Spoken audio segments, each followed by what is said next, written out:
haddatsana nek ana sana niku berarti singkatan saka haddatsana. Engko ana ana iku singkatan saka akhbarona. Manane kurang luwih padha nyritani, ngabari.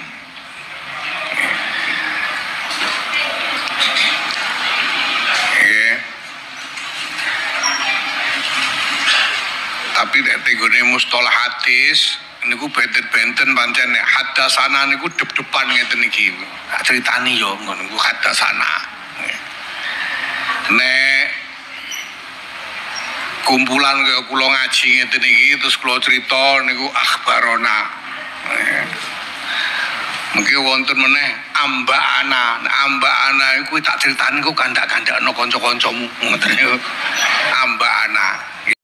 Bismillahirrahmanirrahim. Allahumma sholli ala sayyidina Muhammad wa ala alihi wa sahbihi ajmain, amma ba'du. Jazakallahu wa iyyakum min ahli khair wa sa'adah fid dini wad dunya wal akhirah. Wa sahalallahu umurana wa umurakum wa umur ummati Muhammadin sallallahu alaihi wasallam fi sayyidil alam khususatan fi presiden wa iraha. Amin Allahumma amin. Seperti yang saya janjikan, ada satu kritik yang akan saya upload, dan ini tidak lagi berkaitan dengan orang yang ada di kelompok manapun, setidaknya dalam pandangan saya, baik kelompoknya Keimat atau yang anti Keimat ya. Walaupun ada yang mentolol-tololin, ada yang mengatakan ketua umum PBNU ini budak Ba'alawi atau apa, artinya dianggap kelompoknya Ba'alawi, silahkan ya. Tapi dulunya kan ada yang menganggap ini sebetulnya juga tidak percaya kepada nasab Habib, ada bahasa narasi nasab wayang atau hanya seudon saja atau apa ya. Itu sudah tidak penting bicara itu. Pokoknya saya bilang orang ini atau ketua umum PBNU ini, ketua umum kita ini adalah orang yang tidak terlibat dalam konflik nasab. Kalau kalian anggap terlibat silahkan. Itu tidak perlu kita bersepakat masalah itu. Yang perlu kita bersepakat di sini atau musalamat kita adalah, karena saya yakin mungkin akan muncul dari youtuber atau siapa yang akan mengkoreksi saya juga atau memberikan pembelaan ya. Wallahu alam. Kita sepakati dulu musalamatnya adalah narasi beliau itu, narasi Gus Yahya itu adalah akhbarona dan hadasana itu secara bahasa sama, yaitu mengandung makna menceritakan atau mengucapkan sesuatu lah gitu ya. Itu kita sepakat, oke lah, secara bahasa sama, yaitu menceritakan atau mengucapkan. Tapi ketika membawa term mustalahul hadis, ada yang berbeda katanya ya. Kalau akhbarona itu hadap-hadapan, aku ceritakan kepada kamu, itu berarti spesifik kepada personal. Jadi aku ceritakan kepada kamu, hadap-hadapan gitu ya, berarti itu hadasana. Tapi kalau akhbarona, dia bercerita kepada semua orang, seperti yang beliau lakukan ya. Jadi kalau yang pertama itu personal, kalau yang kedua kolektif. Nah begitu. Kalau amba'ana sama ya, baik personal atau kolektif ya, tetapi ada pesan, nanti ini diceritakan lagi kepada yang lain. Nah begitu. Sepanjang yang saya baca ya, dari semua perdebatan ulama tentang akhbarona, hadasana, dan amba'ana itu, ada beberapa kubu, ada beberapa penjelasan, ada beberapa item, tetapi satu pun tidak ada yang seperti ini penjelasannya. Jadi ini bukan sesuatu yang saya kritik, saya salahkan, bukan. Tapi saya gamblangkan bahwa ini tidak sesuai dengan mustalah. Tidak pernah ada perbedaan antara akhbarona dengan hadasana itu antara kalau satu orang dengan banyak orang. Yang ada itu kalau hadasani satu orang, kalau hadasana ramai-ramai. Kira-kira begitu. Walaupun terkadang satu orang pun boleh pakai hadasana. Sebagaimana bahasa kami itu bisa jadi satu orang. Nahnu itu kan bisa juga lil mutakallim wahdah, tapi lil muaddim ya, untuk memuliakan dirinya kan bisa saja ya. Jadi saya mengucapkan kami kan biasa. Seperti Allah Subhanahu wa taala, inna nahnu misalnya kan, padahal kan satu. Tetapi menggunakan nahnu. Nah, jadi kalau antara personal dengan kolektif itu lebih kepada domirnya menggunakan ni atau na. Hadasana atau hadasani. Kemudian saya sarikan dulu secara sederhana, baru nanti saya bacakan kitabnya. Sebetulnya akhbarona dengan hadasana itu, amba'ana itu sepaket dengan hadasana ya. Jadi tidak ada 3 kategori di sini. Sepanjang yang saya baca itu hanya ada 2 kategori saja, yaitu hadasana dan akhbarona. Akhbarona dengan amba'ana itu motorodif saja, itu kata lain saja. Sebagaimana khobar dengan naba itu sama-sama berita artinya. Garis besarnya adalah haddasana itu dan akhbarona, ulama-ulama Hijaz misalnya mengatakan itu sama saja. Apa kesamaannya? Sama-sama bisa untuk hadis yang dibacakan oleh gurunya atau diucapkan oleh gurunya, atau hadis yang dibacakan oleh muridnya dan gurunya mendengar. Jadi di situ ya, kesamaannya di situ. Ya. Sama-sama boleh untuk hadis yang guru mengucapkan kepada kita, atau kita ngebaca di depan guru, lalu yang lain mendengar atau kita juga mendengar, maka yang lain ini atau kita boleh mengatakan haddasana atau akhbarona, bebas, nggak ada bedanya.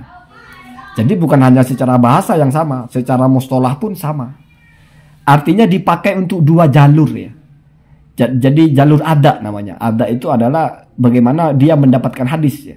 Apakah guru yang mengucapkan atau gurunya sebagai pendengar. Ya, tetapi artinya di sini gurunya mendengar itu ya dia tidak protes, setujulah. Ya, kalau hadis lebih ke takriri ya. Jadi ini kalau dalam hadis masuk kepada qauli dan takriri. Ada yang qauli dari Rasul, ada yang takriri. Rasul tidak mengucapkan tapi menyepakati. Kenapa boleh digunakan haddasana dengan akhbarona? Karena sama saja Pak.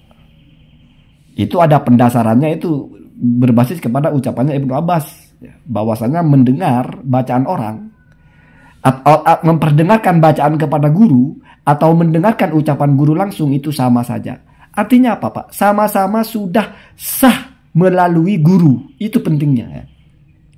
Jadi ini kan bicara sanad Pak. Bicara dari mana kamu peroleh hadis ini. Saya peroleh ini dari guru itu. Jalurnya guru itu mengucapkan kepada saya, atau jalurnya hadis ini pernah dibacakan di hadapan guru itu dan guru itu setuju.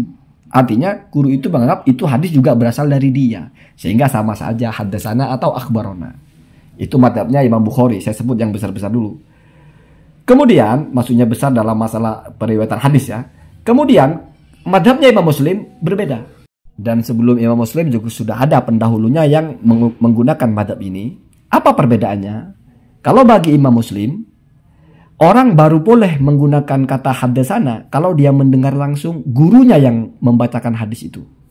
Tapi kalau jalurnya orang membacakan kepada gurunya, maka itu bolehnya menggunakan akhbarona. Tidak boleh haddasana. Jadi menjadi berbeda antara haddasana dan akhbarona.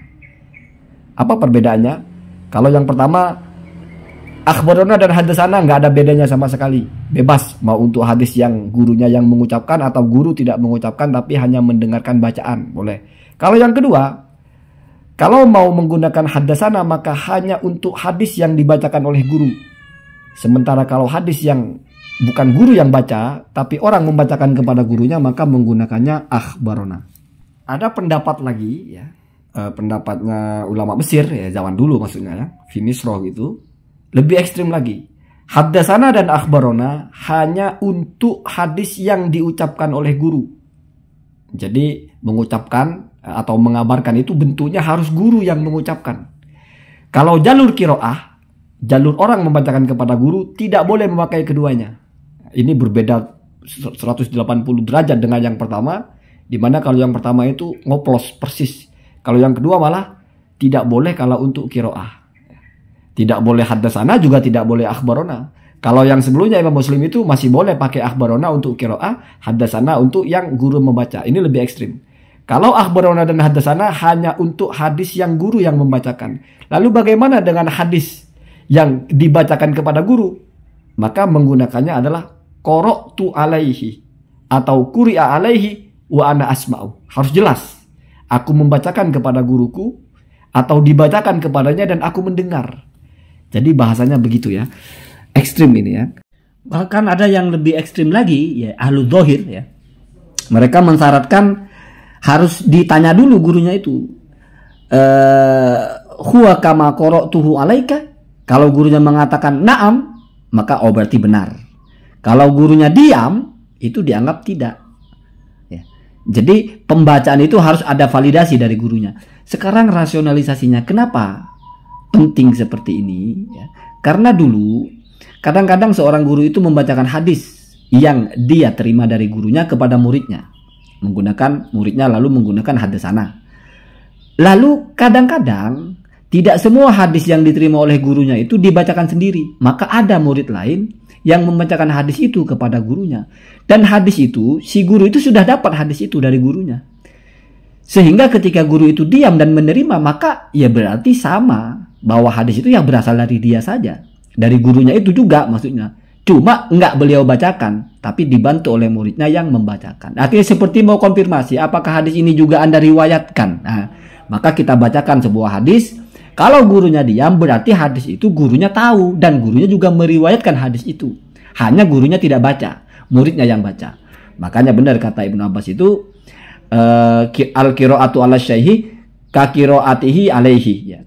Atau kita baca qiraatus syaihi, ya, atau qiraatil qiraatul alimi ka qiraatihi alaihi. Pembacaan orang alim atau guru itu sama saja dengan sesuatu yang dibacakan kepadanya. Artinya sama-sama memastikan itu berasal darinya. Karena ketika kita bilang akhbarona, walaupun guru tidak mengucapkan, kita memastikan hadis ini berasal dari dia. Apa jalurnya? Kita bacakan di hadapan dia, dan dia mengiyakan hadis itu. Oh, berarti dia juga punya hadis itu. Juga nerima hadis itu. Cuma tidak beliau sampaikan, melalui jalur beliau mengucapkan. Nah, itu rasionalisasinya ya. Ini penting sekali ya. Walaupun nanti mungkin saya detailkan ketika membaca kitab perentelannya itu, karena berbeda-beda ya. Termasuk siapa sih orang pertama kali yang membicarakan tentang berbeda antara akhbarona dengan hadasana ya. Kemudian bagaimana tentang amba'ana ya. Mungkin ada pembahasan sedikit tentang amba'ana yang digunakan untuk hadis yang ijazah. Ada pembahasan itu ya. Kalau mau kita bilang bahwa amba'ana juga satu elemen yang ada perbedaan di situ. Ya, nanti saya bacakan kitabnya Al-Qurtubi kalau tidak salah. Dan juga kitabnya Ibnu Daqiq ya. Itu semua bicara tentang mustalahul hadis ya.